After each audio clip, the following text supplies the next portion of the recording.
Yeah, I'm wondering, Treasurer Folwell, if you had those meetings with the investment fund managers that you talked about during the campaign, and if so, what you've learned so far about who's getting paid, how they're getting paid, whether you believe that there are, savings that could be achieved by re-examining how it works.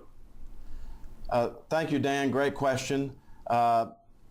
You're referring back to the campaign where I pledged to cut $100 million in fees to freeze and lower family premiums in an effort to save our state health plan and to bring more transparency to the office, which is what I'm doing this morning.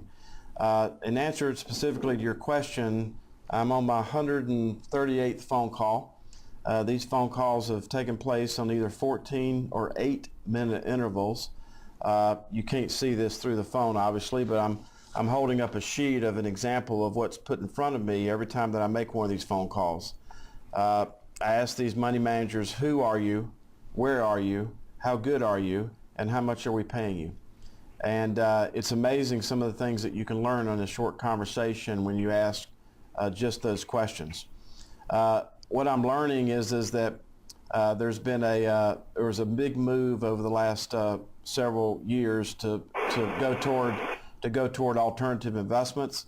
Alternative investments obviously have a big impact on the amount of fees that we pay, and also reduce the liquidity in terms of us being able to get out of some of those.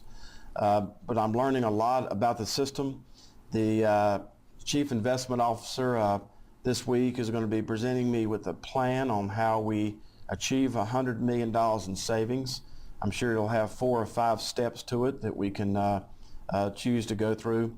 But the fact is that in most instances, what I'm finding is that the active managers, that's the word active, have generally speaking not performed as well as what we could have done by putting it into an index fund at much lower fees. We're going to reduce complexity and build value. Everything that we do around the Treasurer's office, whether it's an unclaimed properties, a state health plan, local government commission, pension or health care, it comes under the umbrella. We're going to reduce complexity and build value.